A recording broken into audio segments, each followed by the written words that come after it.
बिस्मिल्लाहिर्रहमानिर्रहीम। अस्सलाम वालेकुम। इन्फो टीवी में खुश आमदीद।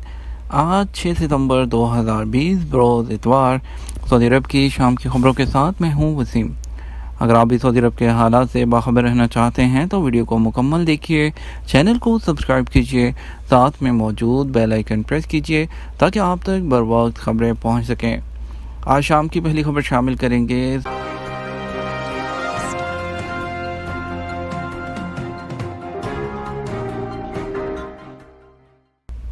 सऊदी सिर्फ एक लोडिंग ट्रक रख सकेंगे। सऊदी अरब में ट्रांसपोर्ट अथॉरिटी ने सऊदियों के लिए निजी लोडिंग ट्रक रखने की तादाद मुकर्रर कर दी। कानून के मुताबिक कोई भी सऊदी शहरी अब एक से ज़्यादा ट्रक अपने नाम पर नहीं रख सकता। कानून पर अमल दरामद के लिए 2022 की डेडलाइन मुकर्रर की गई है। मक्का अखबार के मुताबिक ट्रांसपोर्ट अथॉरिटी की जानिब से नकलो हमल के लिए इस्तेमाल होने वाले ट्रक के मालकान के लिए नए ज़वाबित जारी किए गए हैं, जिसके मुताबिक कोई भी सऊदी निजी मलकियत में एक ही ट्रक रखने का हकदार होगा। ट्रांसपोर्ट कंपनियों को जो कि नकलो हमल के कारोबार से मुंसलिक हैं, उन्हें ज़्यादा से ज़्यादा 9 ट्रक रखने की इजाज़त होगी। ट्रांसपोर्ट अथॉरिटी की जानिब से ट्विटर पर जारी नए कवायद के हवाले से कहा गया है कि नकलो हमल से मुतल्लिक तमाम कंपनियां और अफराद मुकर्रर कवायद पर अमल करने की पाबंद हैं, जिसके लिए 2022 तक मोहलत दी गई है। इस दौरान वो अपने मामला दुरुस्त कर सकते हैं। इसके बाद उनके खिलाफ कार्रवाई की जाएगी। मदीना मुनव्वरा में तरक्याती मंसूबों की आगाही के लिए ई प्लेटफॉर्म। गवर्नर मदीना मुनव्वरा शहजादा फैसल बिन सलमान ने शहरियों को तरक्याती मंसूबों से आगाह करने के लिए ई प्लेटफॉर्म का आगाज़ किया है। अरब न्यूज़ के मुताबिक मदीना मुनव्वरा में जारी तरक्याती मंसूबों की पेशरफ्त के बारे में शहरियों के लिए इस खिदमत का आगाज़ गुज़श्ता रोज़ से किया गया है। मदीना प्रोजेक्ट्स के नाम से तैयार किए गए मदीना इलाकाई तरक्याती अथॉरिटी के इस मंसूबे की तमाम तफसीलात अब इलेक्ट्रॉनिक प्लेटफॉर्म के ज़रिए हासिल की जा सकती हैं। यहाँ जारी मंसूबों को इंफ्रास्ट्रक्चर और डिजिटल जैसे मुख्तलिफ हिस्सों में तकसीम किया जाएगा। शहजादा फैसल बिन सलमान ने तमाम सनती सरगर्मियों, गोदामों और गाड़ियाँ मरम्मत करने की वर्कशॉप्स को शहरी इलाकों से बाहर उनके लिए मखसूस इलाकों में अरसा 2 साल के अंदर मुंतकिल करने का भी हुक्म दिया है। गवर्नर मदीना ने म्यूनसिपल हुकाम की कारकर्दगी का भी जायज़ा लिया और उन्हें आवाम तक पहुँचाई जाने वाली खिदमात तक रसाई को आसान बनाने की हदायत की है। अगली खबर शामिल करेंगे सऊदी अरब के बदलते हालात और आपके सवालात जवाबात।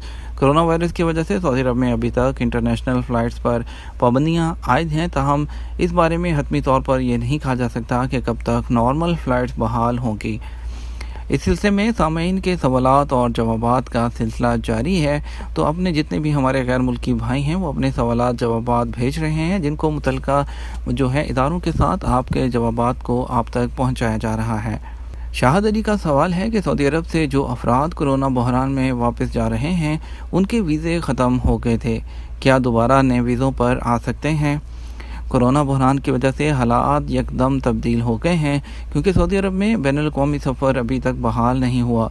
इसलिए हालात को देखते हुए शाही फरमान के तहत इन तमाम अफराद के लिए 2 बार 3 माह के लिए मुफ्त बढ़ाने के वीज़ों को अहकामात जारी हो चुके हैं। शाही अहकामात पर अमल दरामद के लिए तरीक़ाकार का तयन जल्द ही कर दिया जाएगा और आपको बताते चलें कि अभी जो नेक्स्ट है 3rd टाइम के लिए उसका जल्द ही ऐलान किया जाएगा, जिसके बाद वीज़ा फिर से कारआमद हो जाएगा। इसलिए आप नए वीज़े पर आने की कोशिश से बच सकेंगे। और इसके अलावा भी सऊदी अरब में हमेशा इंसानी जो हमदर्दी है उसको पहले रखा जाता है, तो इसलिए जैसे ही हालात नॉर्मल होंगे और सफ़र पर आयद पाबंदियाँ ख़त्म होंगी तो कवानीन भी इसी के मुताबिक वो तरतीब दिए जाएंगे। हंगामी सूरत हाल में साबका कवानीन पर अमल नहीं होता। अब जबकि शाही अहकामात के तहत 2 दफ़ा वो खरूज अहदा और उसमें जो खरूज नहाई में भी इजाफ़ा कर दिया गया है, तो मसाइल काफ़ी हद तक हल हो जाएंगे। उम्मीद है कि जल्द ही हालात नॉर्मल हो जाएंगे और मामूलात ज़िंदगी हस्ब साबिक बहाल हो जाएंगे और इंटरनेशनल फ़्लाइट्स भी ओपन हो जाएंगी। अगली खबर शामिल करते हैं ओवरसीज़ पाकिस्तानियों के लिए।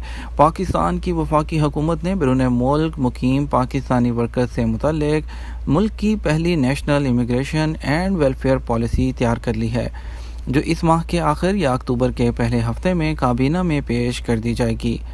इन्फो टीवी को दस्तयाब पॉलिसी का हतमी मसौदा 10 सफ़ात पर मुश्तमिल है, जिसमें पॉलिसी बनाने की वजूहात, मकासद और चैलेंजेस शामिल हैं। پالیسی کے تحت امیگریشن قوانین میں تبدیلی سمیت اداروں میں بہتری کے اقدامات بھی تجویز کیے گئے ہیں۔ وزارت سمندر پار پاکستانیز کے اعلیٰ حکام نے گفتگو میں تصدیق کی ہے کہ پالیسی تیار کر لی گئی ہے، اس کے لیے متعلقہ اسٹیک ہولڈر سے مشورہ وہ بھی کر لیا گیا ہے۔ وزیر اعظم کی ہدایت کی روشنی میں نوک پلک سنوارنا باقی ہے، جس کے بعد پالیسی کابینہ ڈویژن کو بھیج دی جائے گی۔ اس ماہ کے آخر یا اکتوبر کے پہلے ہفتے میں اس کی منظوری دے دی جائے گی۔ یاد رہے کہ اس کی پالیسی کی تشکیل میں 12 سال سے زیادہ کا عرصہ لگا ہے۔ پیپلز پارٹی کے دور حکومت میں اس پالیسی کا پہلا مسودہ تیار ہوا تھا۔ اس کے بعد مسلم لیگ نون کے دور میں بھی اس مسودے پر کام ہوتا رہا، تاہم اسے حتمی شکل نہ دی جا سکی۔ اس پالیسی کے مقاصد میں بیرون ملک مقیم پاکستانی بالخصوص سعودی عرب ممالک اور جتنے بھی دوسرے خلیجی ممالک ہیں اس میں رہنے والے ورکرز پاکستان کے زر مبادلہ کے ذخائر میں اضافے میں اپنا بھرپور کردار ہے وہ ادا کرتے ہیں۔ حکومتی اعداد و شمار کے مطابق 1 کروڑ سے زائد پاکستانی دنیا بھر میں مقیم ہیں، جس میں سے 80 سے 90% صرف خلیجی ممالک میں موجود ہیں۔ لاکھوں ریال کے کیبل چوری، غیر ملکی گروہ گرفتار۔ سعودی عرب کے دارالحکومت ریاض میں لاکھوں ریال مالیت کے کیبل چوری کرنے والے 4 غیر ملکیوں کو گرفتار کر لیا گیا۔ ریاض پولیس کے معاون ترجمان خالد القریدس نے بتایا کہ ملزمان چوری کی 35 وارداتوں میں ملوث تھے۔ 4 کا تعلق یمن سے ہے۔ عدل ویب سائٹوں کے مطابق وارداتوں میں ملوث 3 یمنی باشندے ایسے ہیں جو غیر قانونی طریقے سے سرحد پار کر کے سعودی عرب پہنچے تھے، جبکہ تیسرا باقاعدہ طور پر مقیم ہے۔ 9ویں الباحہ انار میلے کا افتتاح کل پیر کو۔ سعودی عرب میں گورنر الباحہ شہزادہ ڈاکٹر حسام بن سعود بن عبدالعزیز 9ویں الباحہ انار میلے کا افتتاح پیر کو کریں گے۔ میلے کا انعقاد انار ایسوسی ایشن کی جانب سے کیا گیا ہے۔ سعودی خبررساں ایجنسی SPA کے مطابق میلے کے ترجمان ابراہیم سعید بخروش نے بتایا کہ علاقے میں انار کی کاشت اور سیزن میں اس حوالے سے میلے کا انعقاد گزشتہ 8 سال سے جاری ہے، جس کے لیے گورنر الباحہ کی جانب سے ہمیشہ بھرپور تعاون کیا جاتا ہے۔ چاند کا پڑوسی فیفا پہاڑوں کا خوبصورت تفریحی علاقہ۔